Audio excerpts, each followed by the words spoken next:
All right. So Jose is an associate in Beveridge and Diamond's New York office. He combines environmental and toxic that's very hard to say, tort litigation experience with his pre-law career as an environmental scientist for a national environmental consulting company. He counsels clients on a range of environmental matters across sectors, including environmental due diligence, regulatory compliance, enforcement defense, oil spill investigation and cleanup, property and brownfields remediation and litigation. Additionally, he co-chairs the Environmental Justice Committee for the New York State Bar Association's Environmental and Energy Law section and regularly presents on environmental justice issues. And then Cindy, you'd like to go ahead? Yes, I also have too many tabs open. So Dana serves as director of the Federal Policy Office of an organization called WEACT for Environmental Justice. In this role, she is responsible for setting and operationalizing the federal policy agenda and advocacy strategy for both WEACT and another organization called Environmental Justice Leadership Forum, which is an alliance of 50 environmental justice organizations representing 22 states. Dana is also a seasoned business leader with extensive experience in applying strategic operations and communications planning and implementation to delivering organization goals. Over the course of her career, Dana has worked in and with startups, mid-sized and global organizations in storytelling, operations, and capacity building roles in the climate, education, environmental justice, health and wellness, research, and transportation sectors. Dana's area of passion and expertise is in supporting organizations in defining business goals and aligning operations to achieve repeatable, profitable, and equitable outcomes, which is established functions, including human resource, finance, and IT within organizations, coached executives in the rollout of new operating procedures, and also delivered cultural competence training to more than 200 new managers and employees. Dana has a specific interest in work that provides skills, knowledge, tools, and other resources that stabilize and grow community-based entities, facilitate access to key stakeholders and decision makers, and also advanced practices that contribute to cohesion within communities and improve the quality of life for all residents. And with that, I will give the floor to Dana and Jose. Thank you. Can you hear me well? Yep. Great. Thank you so much, Cindy and Nikki and the rest of the MIT Water Club for inviting me and Dana to speak with you about this really important topic that both of us, both Dana and I, speak with on regularity. It's my understanding that the MIT Water Club had an EJ-related presentation a few weeks ago at the last workshop. So my apologies in advance if any of this information might be duplicative. We will try to stick to federal issues and kind of on a national level. And Dana may touch upon some local issues that's specific to her organization. So let me see if I can do a screen share and turn on my presentation. Let's see here. All right, can you see that? Yeah, we can. Great. All right, so let's start with the general, really broad general question. What is environmental justice? And in reality, it's a mixture of a lot of issues that we've, for the sake of simplicity, have boiled them down to really an overlap of three main topics.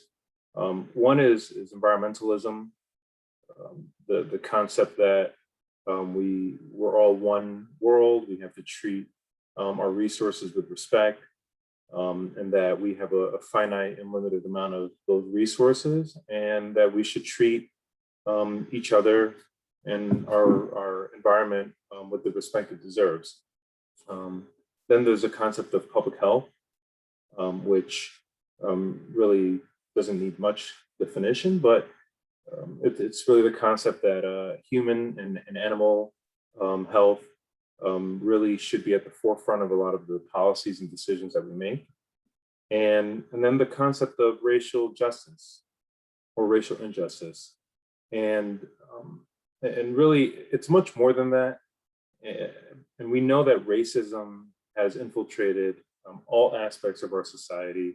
And it's really continued unabated through intentional and surgical like malice, ambivalence, ignorance, and privilege that's really infested every element of our society. And that's really an aggressive way of putting it, and it's an uncomfortable way of describing it, but it's a fact. And I think a lot of people have started to really understand that racism isn't just the concept that we grew up thinking about, where somebody is discriminated from going to a restaurant or going to certain establishments.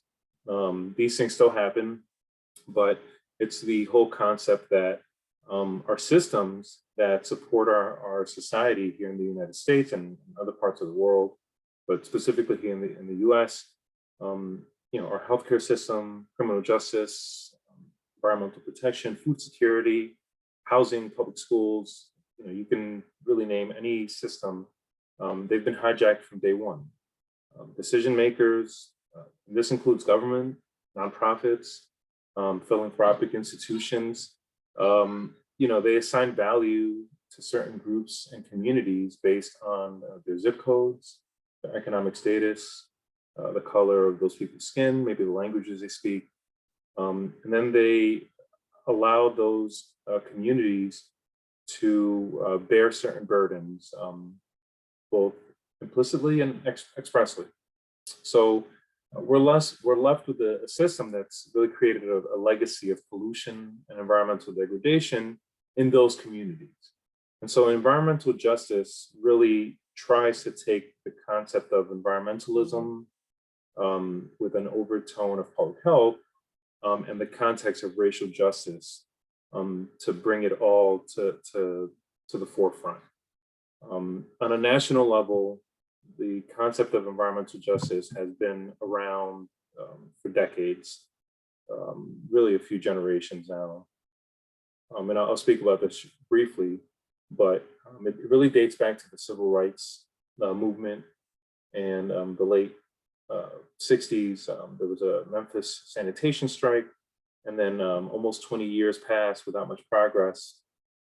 There was isolated progress and small victories won by some small communities, but for the most part, things really weren't changing on a national level. Then in the late 80s, in 1987, a report that was titled Toxic Waste and Race was released by the United Church of Christ under the leadership of Dr. Benjamin Chavis. And that landmark study demonstrated a direct correlation between the placement of toxic waste facilities and communities of poverty and or color. And Mr. Chavis now, we use the term environmental racism interchangeably with environmental justice, but it's a term that he coined in the late 80s.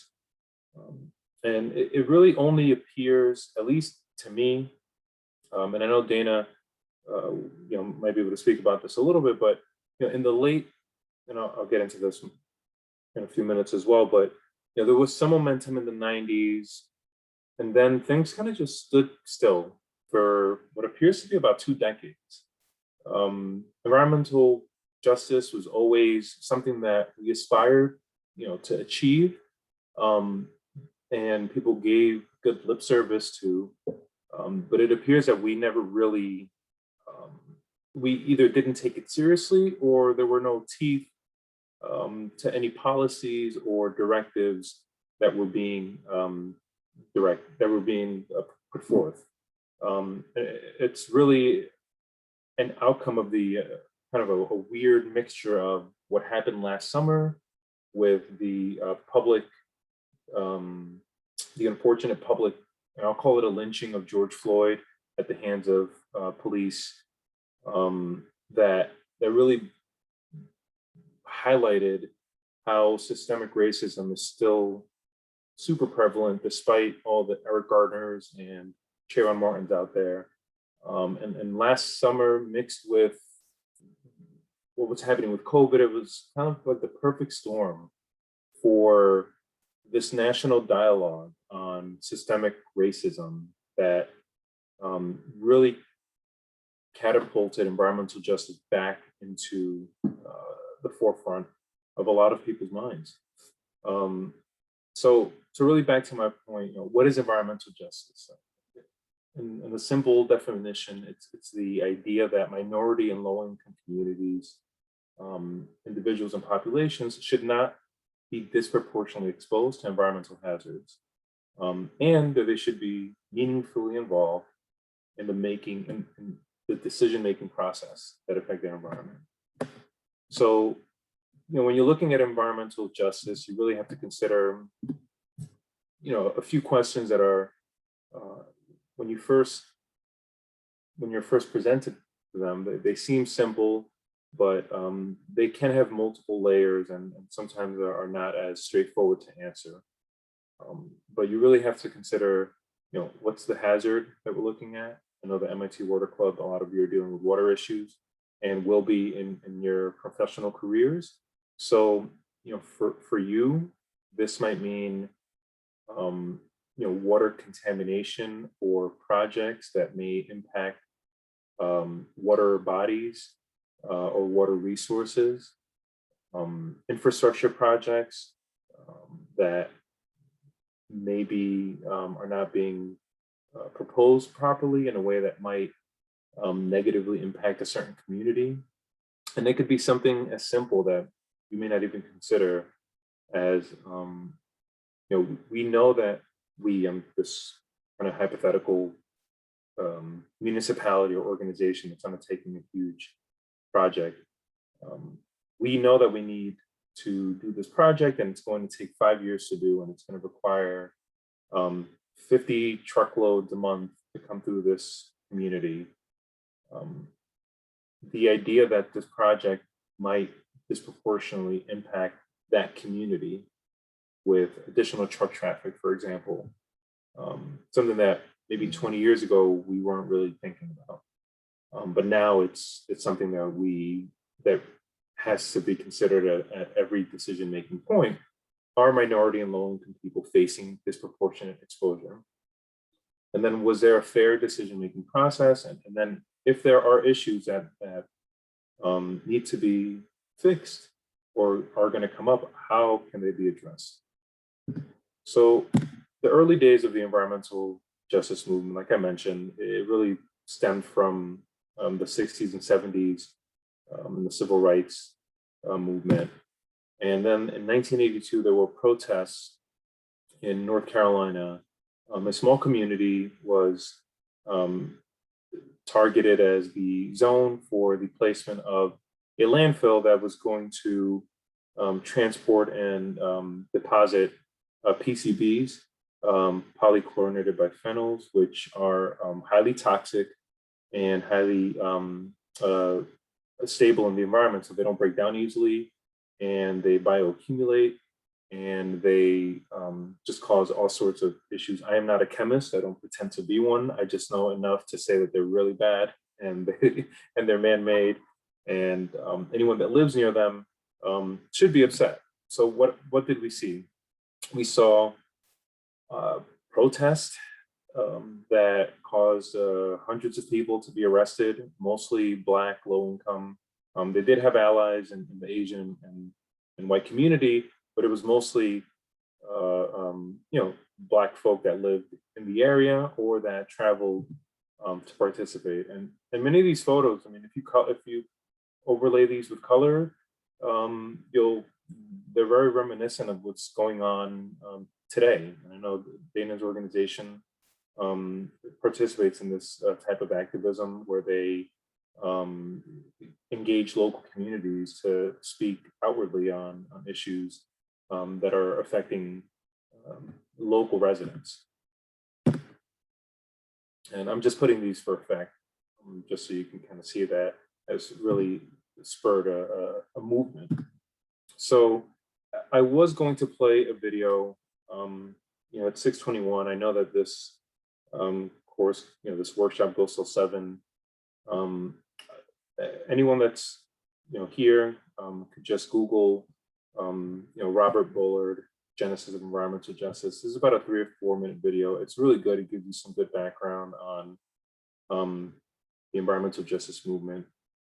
For the sake of time, I'm going to skip over this to be respectful of everyone's time this evening. But I urge you just to take a few minutes, after this workshop to watch this video. It's really impactful.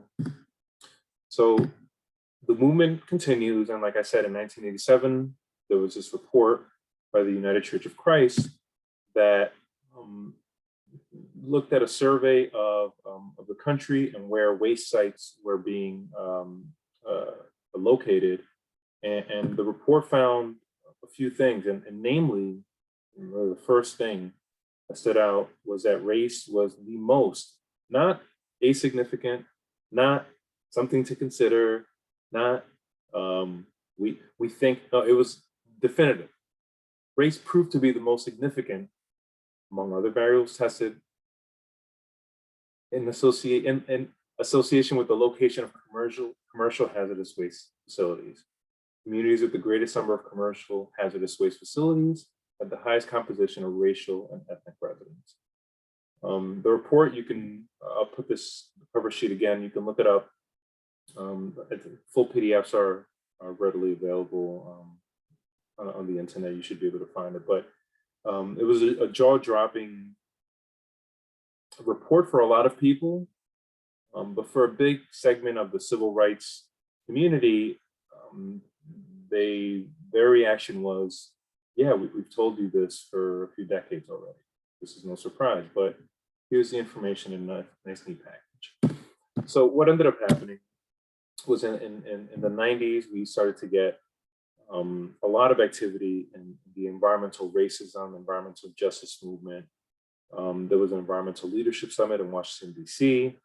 that galvanized large communities to really take an aggressive approach on trying to find out what the issues were. The American Bar Association adopted some environmental justice principles, endorsing EJ principles. And then President Clinton signed an executive order really bringing environmental justice to the forefront and really to the White House on a federal level, of course. And when this executive order was signed, it was a great moment for environmental justice and environmental justice advocates. It was something that was hard fought, and the executive order had some really great language about how the federal government was going to start taking environmental justice seriously and was going to take an approach that was going to incorporate impacts on low-income communities, et cetera, et cetera, et cetera. Unfortunately, what ended up happening was, and like I mentioned, a lot of great lip service was given, but things like these things happen. You get a lot of energy and excitement at first, and then people get distracted, things happen, impeachment trials, cases, all these things happen, and momentum fades. Eventually, plaintiffs started winning cases on environmental justice grounds, but not to these environmental justice cases brought under either the Civil Rights Act or under Title VI of the Civil Rights Act or 42 USC 1983.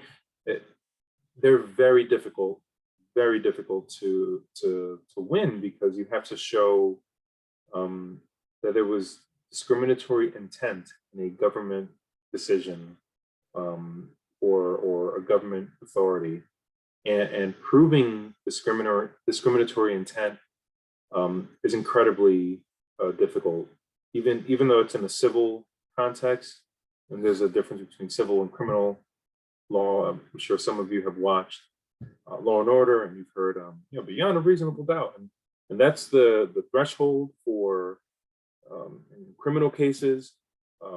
Before we put anyone away in jail, we want to make sure that there's no doubt in the jury's mind or the judge's mind that the thing that we're accusing the person happened.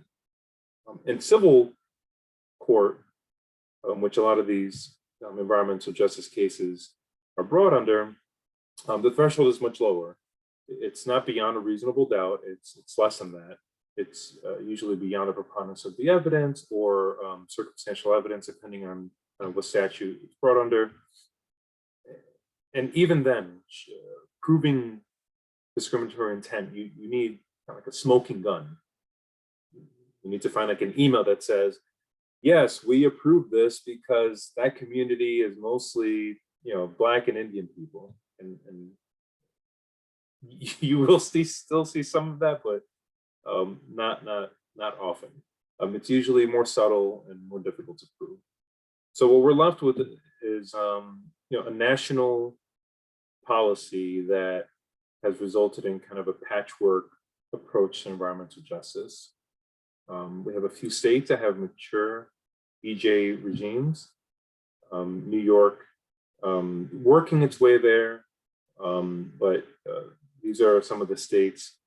And then this kind of national ideal that we, at least up until recently, was just kind of in the background. So what is one way that I like to think about environmental justice, because it's such a it's a concept that doesn't really, it's kind of like an abstract painting that you think you have an idea of what it is, but it's difficult to put your finger on. I like to really look at what's environmental injustice. So let's look at the converse of it. And if you think about that, then it's easier to come up with examples. So really, we're looking at environmental and human health considerations. What are we drinking? What are we breathing? What are we eating? Living and working conditions, children's schools, where are they playing? Are we going to be, or are we being exposed to contaminants? And when you start thinking about decisions for some of the employers that you might be at now, some of the clients that you represent, or some of the employers or clients that you will be working for, thinking about the ultimate decision, the decision-making process, and what are going to be the impacts of it is a really great basic way to think about environmental justice. Is, are we impacting human health and the environment and what we do? So again, we're looking at contaminants in drinking water, green space, the concept that, and there's many studies on this, that people that live near parks and natural areas generally live healthier lives. Not because trees suck in CO2 and that whole process. It's more of like it's a mental health concept and a concept that people should live near the natural environment, or at least have access to it. Housing issues, healthy homes and healthy schools, waste equity, like I mentioned, and where are transfer stations being located. Climate change is on everyone's mind now, and energy and transportation justice go hand in hand.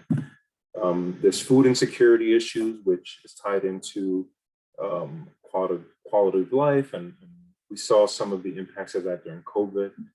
Here in New York, I live on Long Island. I grew up in New York City, and I was born in Dominican Republic. So I've kind of seen how environmental justice and food issues affect those three communities. But during COVID, There were pockets of Queens, New York that had food insecurity. There were people that didn't know where their next meals were going to come from in 2020 in New York City, not 1920 in in the middle of a country that we shouldn't have these issues in this country right now, and yet here we were. And then zoning, permitting, and local government decision making. These are things that are always going to be at the main focal point of environmental justice or injustice. And you've seen some of the headlines. And if you haven't, here's just a few of them. Newark had an issue regarding lead contamination. It was poised to be the next Flint, and only very recently, and you can see the date of that headline. Only very recently was that issue settled.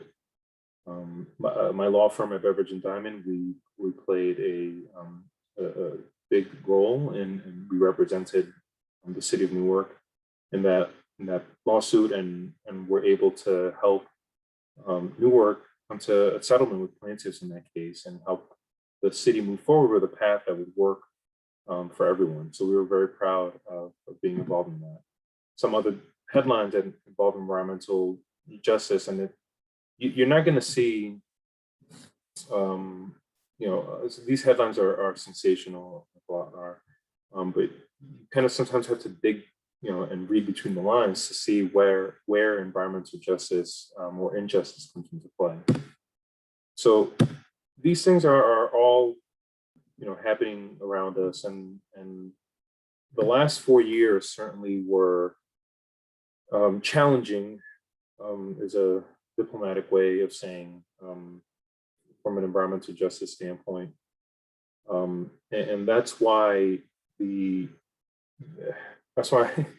Biden-Harris administration has been a very welcome breath of fresh air from an environmental justice standpoint. I'm not going to get into politics. I stay neutral in that respect, but you would be naive or just flat out lying if you didn't recognize and acknowledge that the previous administration was not very focused on environmental justice issues, and may have sent the environmental justice movement back a little bit. So Biden, during his campaign, he had set out a plan. It's called the Biden Plan to Secure Environmental Justice and Equitable Economic Opportunity, and put out some press releases in July, and here we are. When it was in January, right off the bat, Biden signed an executive order on tackling the climate crisis at home and abroad. And that climate crisis, it was signed just a few days after President Biden took office. It established the White House Office on Domestic Climate Policy and National Climate Task Force. It directed agencies to address disproportionate health, environmental and economic climate impacts on disadvantaged communities, established the White House Environmental Justice Interagency Council and the White House Environmental Justice Advisory Council, demanded EJ enforcement from the Department of Justice, that's something that had been missing for a while, and a number of other things that really were set to put EJ back on the forefront. This was President Biden delivering on his campaign promise that environmental justice was going to be something that his administration was going to take not only seriously, but also put at the forefront of his administration. And then what happened? There was another executive order on the same day and a memo, all tied into different aspects of either climate and environmental justice, really putting his money where his campaign promises were set at. But wait, there was more. He didn't stop there. President Biden and VP Harris then started appointing a number of individuals to different posts. And that's one of the great things about being president. You get to appoint people to your cabinet and to different subcommittees and subcabinets. The first one being Michael Reagan, who was heading the North Carolina's version of the Environmental Protection Agency over there, and he was appointed and confirmed by the Senate recently as the first Black man to head the Environmental Protection Agency. President Biden then brought back the Council for Environmental Quality and appointed Brenda Mallory, who worked in the Council for Environmental Quality under the Obama administration. CEQ is a White House sub-agency that is extremely important. They oversee the implementation of NEPA, which is the National Environmental Policy Act. Federal decisions that may have an impact on the environment have to get clearance through CEQ and have to clear hurdles through that statute. So CEQ plays a extremely important role in water and how water projects may impact the environment.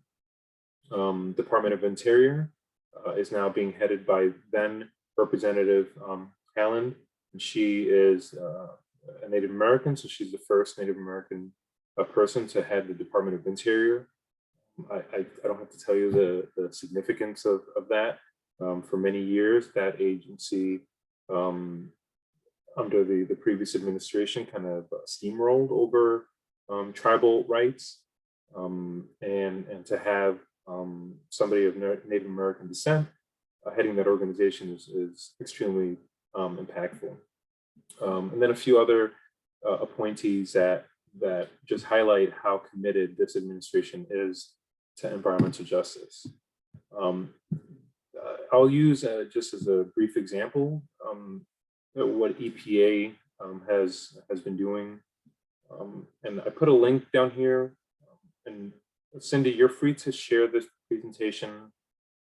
I was going to go and give a demonstration of what the EPA EJ screen mapping tool is. Again, for the sake of time, I'm going to not do that. Although, you know what? Let me see. I couldn't help myself. I used to be an environmental scientist before going to law school and practicing law, so I can't help myself with maps and GIS. So this is EPA's EJ screen, and it's a really great tool that decision makers, both in the private and public sector, are now using because it's become even more robust. And just for a quick example, and I know we're looking at this. I used to live in near Burlington, Massachusetts. So I'm very fond of kind of the Boston area and north of Boston. But here you can add certain maps, and let's add some EJ screen maps, and let's add some environmental justice maps, and let's look at wastewater discharge. And we can see which communities are primarily impacted, and these are federal databases, where they're being impacted by or potentially impacted by wastewater discharges. And so when projects are being proposed, decision makers can see, well, are we doing something that's going to worsen this situation in Chelsea or to the east of Revere? Do we really? How can we either address or make sure that whatever we do isn't going to add additional burdens to these communities? It's a really great tool. I won't spend any more time on it. I'm just putting it out there for all of you to consider, and it might be something. It's a really hot topic right now in the environmental regulatory community. It's something that the MIT Water Club might want to consider as a future project, finding a way to incorporate this mapping tool. It's really fantastic. I think they've done a great job with revamping it. Yeah, this is really helpful, Jose. Thanks for sharing that with us. So what I'll do is after this workshop, I'll compile a list of links and multimedia files that Dana and you shared to the attendees after the workshop. Great, great. And so, and again, that was the EPA. EPA here, again, there was a permit that was issued back in December under the Trump administration for an expansion of a refinery in the US Virgin Islands. And just a few days ago, the Biden EPA pulled that permit. They cited environmental justice concerns in the community. So we can see how environmental justice is really a tool that should be used to consider, again, impacts on communities. And it goes back to those fundamental questions. What are we doing? And are we negatively impacting certain communities? This goes on to give a little bit of background on that Biden executive order on tackling climate crisis. It's a lot of information that, frankly, I'm not going to dive into at this moment. So feel free to refer back to the slide, but just understand that, you know, the Biden administration is trying to take a whole of government approach, and Dana might touch on this, but really a whole of government approach on how they go about making decisions, and how environmental justice plays a role and should play a role in every federal agency. This is some of the legislation, and I have a few more that we've seen in the last 2 years that are now really being proposed, considered by different committees, and some are we hope will become law. Again, I wish I could go into all of these, but hopefully you can take some of these slides and look into some of these. The Environmental Justice for All Act, which was initially introduced in 2020, was reintroduced this year, really makes a legislative policy on environmental justice something that's clearly needed. Here's a few additional laws that are being proposed and considered, and even the more recent one, the COVID stimulus package, created some carved out $100 million to address EJ concerns. And again, to recognize the issue, we have to look at some of the questions that I asked her earlier, but really, are we doing something and is it negatively impacting communities? And really, I'll yield now to Dana, who is with WEACT for Environmental Justice. They're a New York City-based organization with now a national, or for a few decades now, a national presence. Dana heads their policy office in DC, and we'll be able to give some examples of what they've been up to on a national level. Dana, please. Sorry that took so long. Yep, that's okay. Thank you. Thanks so much for having me be a part of this conversation. As Jose mentioned, there's so much going on that it was difficult to try to, drill down and present something to you in 5 minutes, but I want to share that first, WEACT is a 30-year-old environmental justice organization that's based in Northern Manhattan.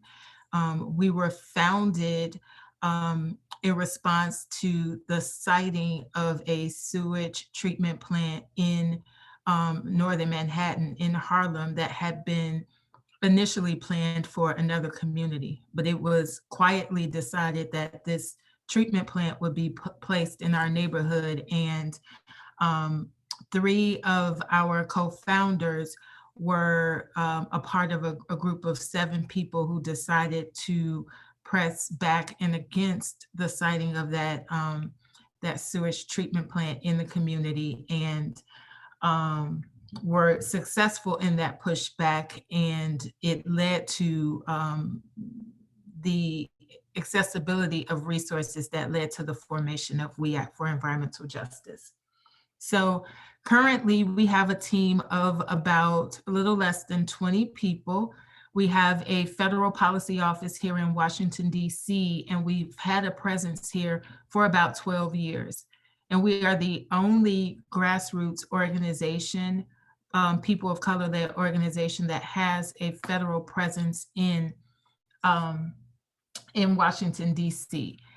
And about 8 years ago, we decided to convene an alliance that we call the Environmental Justice Leadership Forum, which now is 50 organizations representing 20 states. So along the West Coast, along the East Coast, in the Gulf Coast region, in Texas, and a little bit in the Midwest. And we really serve as a federal policy arm, as a lobbyist, as an advocate for those organizations who, don't have the resources or the capacity to be involved in federal policy conversations. So as Jose mentioned, when I think about our work in the previous 4 years, it really was defensive, and it was, I consider it to be sort of like messaging work, like really keeping environmental justice in front of our policymakers, because one, the Trump administration wasn't a welcoming, accessible, open place for grassroots environmental justice organizations.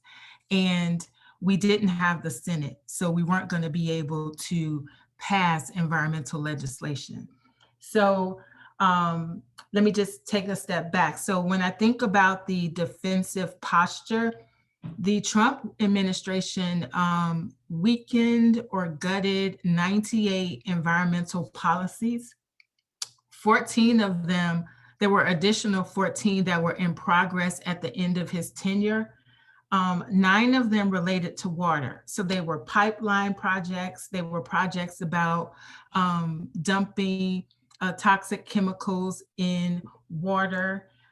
They were projects that were extending the period of time that fossil fuel entities, or less industrial corporations, had to continue to use lead pipes that polluted our water. And then it was a weakening of the Clean Water Act, which would benefit pipeline projects, and they also benefited fossil fuel projects. And as Jose mentioned, the National Environmental Policy Act was a really big part of that. And within the environmental justice community, people have their concerns about NEPA because corporations figured out a way to, at the local level, go around the intention of NEPA, which was to ensure that impacted communities had a place at the decision-making table for these large federal or these federally permissive projects that industrial corporations would engage in. And so we were able to bring more than 20 people from environmental organizations across the country to DC to participate in public commenting processes. We engaged in op-ed activities. We did media relations activities, sign-on letters. We were on the Hill advocating.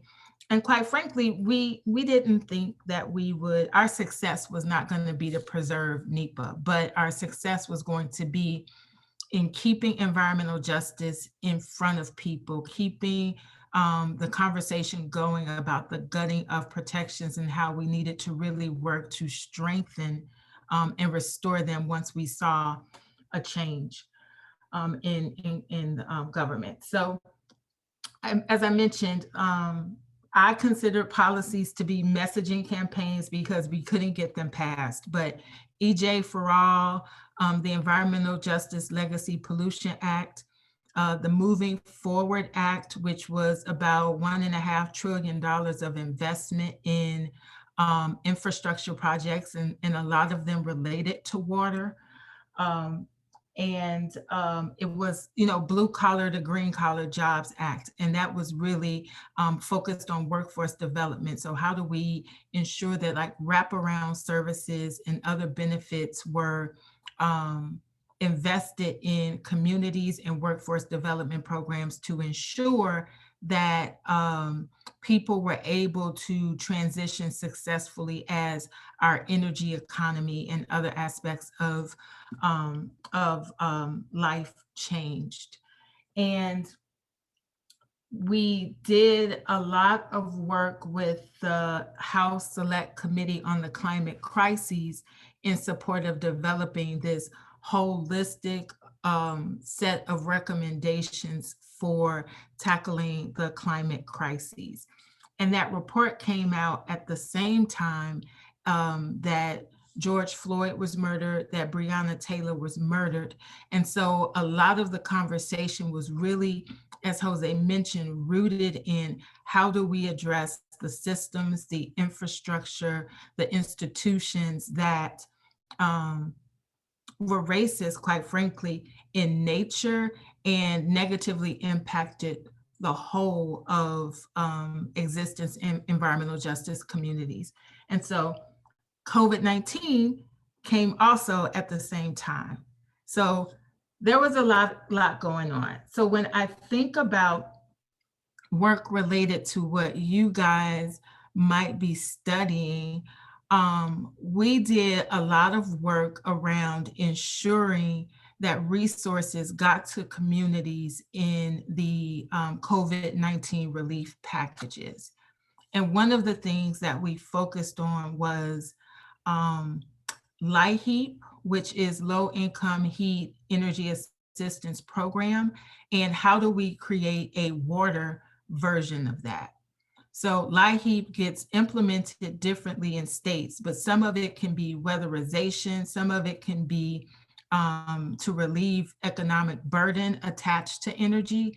And so we needed to have that same thing take place with water, because the CDC had determined that washing your hands was a fundamental way to protect yourself from the COVID-19 pandemic.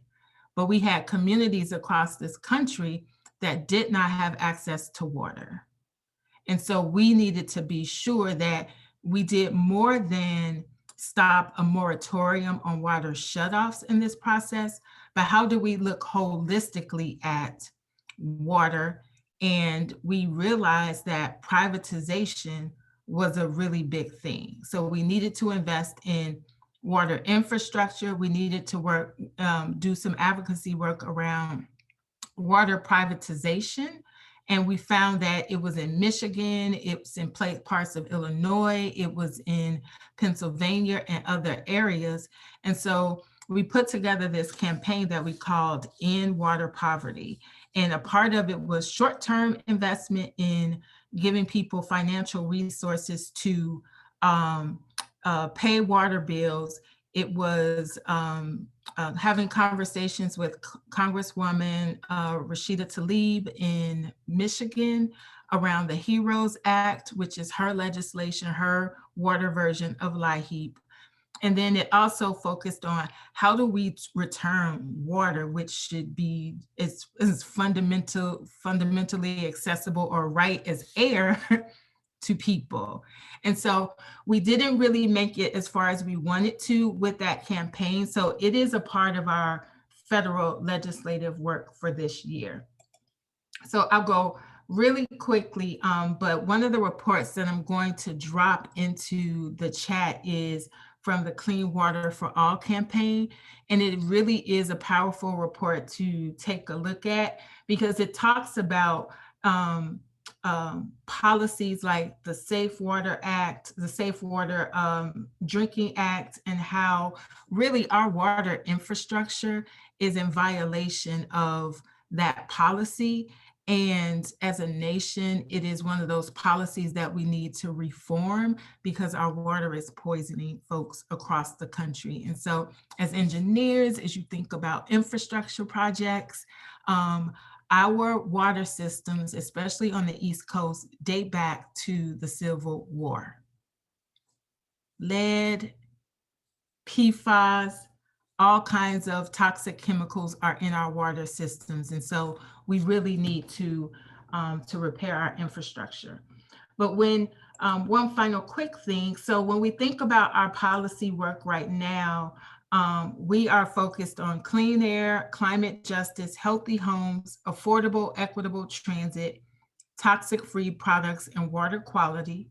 Our first quarter goals were really around building relationships that would lead to tangible benefits for community. So we participated in a lot of transition meetings between the administration. Right now, we're really focused on ensuring that Mr. Biden and all of our federal agencies follow through on their commitment to bring environmental justice to life. So we had about 10 meetings with various agencies, EPA, Department of Energy, CEQ, and other White House staff to give them primers in environmental justice and help them understand what issues impacted communities across the country. And we did that with the EJ Forum. We've had a focus on who gets to lead agencies, because we believe very much that people are policy. And so as Jose talked about who's leading agencies now, we supported Michael Regan, Deb Holland, Jennifer Granholm over Department of Energy, Marsha Fudge over Health and Human Services, because we want to make sure that we have people, again, who are sensitive to the needs of environmental justice communities. And Michael Regan is important in particular because he is working on his regulatory plan, and we want to be sure that clean water and clean air regulations are a part of that, that they get strengthened, and that we participate in the creation and rollout of new regulatory frameworks or actions. We are also really quickly focused on those policies that Jose mentioned. We're focused on Justice 40, and Jose mentioned that White House Environmental Justice Advisory Commission. Our executive director, Peggy Shepard, has been appointed to be a part of that, and she was named co-chair today in a meeting that occurred right before this. And so we're excited about making recommendations. That EJ screen that Jose mentioned, we are making recommendations on how we can expand what that looks like, so that, you know, even if it's something, you know, as simple as, we know that certain cities have innovation centers, and they also have high numbers of community people living in communities of color or low-income whites, because I think we also leave that out of the environmental justice conversation. But we want to make sure that we have layers to screens to ensure that resources get to people. We are focused on 5 clean air, clean water rules and a restoration of NEPA, which we think is going to be a really big body of work that will take us a long time, quite frankly, to get done. And then we're also working, doing a lot of work on that whole of government approach to ensure that we embed environmental justice in all of departments, and that includes scorecards and other recommendations. So I'll stop there. It's still a whole lot more I could mention. So, yeah. Thank you, Dana. And MIT Water Club, you just got about 4 hours worth of discussions crammed in about 15 minutes. And for my part, I do this presentation. I've taught some public policy courses, and these can go sometimes 2 or 3 hours. So my apologies if I felt rushed. You know, I'll go with just one more slide. I know it's 7 o'clock, so I'm okay staying a few extra minutes, and I certainly I don't want to keep anyone too much longer. There's just one more slide and then one more anecdote that I'll give. But at the end, these are national issues that lead to local problems, but they require local solutions. The systems in place, they have to be challenged.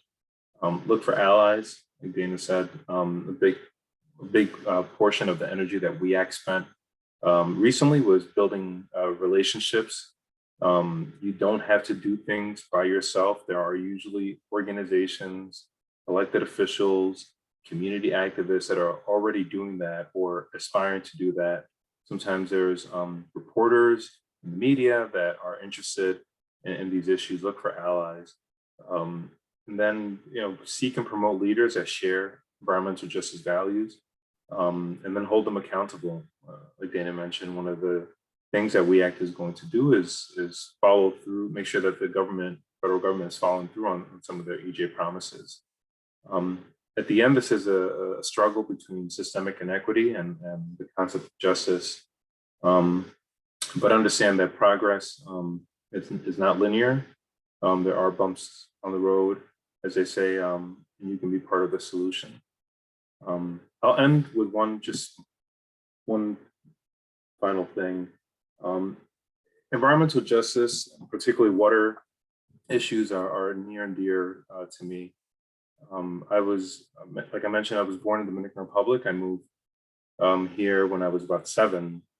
But when I was 4 years old, I was exposed to some waterborne contaminants. My dad and my uncle took me to just a local creek, where you play, and I got very, very ill. I almost died, and I spent a year or so so sick that I couldn't eat solid food. It's hard to tell now because I'm a big dude. I'm about 6 feet tall and very broad. But I spent a significant portion of my childhood very ill due to water contamination. I eventually got better, thankfully, and then I haven't had any lasting impacts from it. But water issues are things that affect. Water is essential. I mean, it's really difficult to. We take water for granted here in this country because, at least in the Northeast, even though our infrastructure is centuries old, we do have some, at least in New York City and some places in the Northeast, we do have access to fairly good water, but there are parts of this country that don't have access to reliable water. And the country relies on people like you, MIT Water Club, and your classmates, to take the lessons and the tools that you're gaining at MIT and then put them hopefully to good use.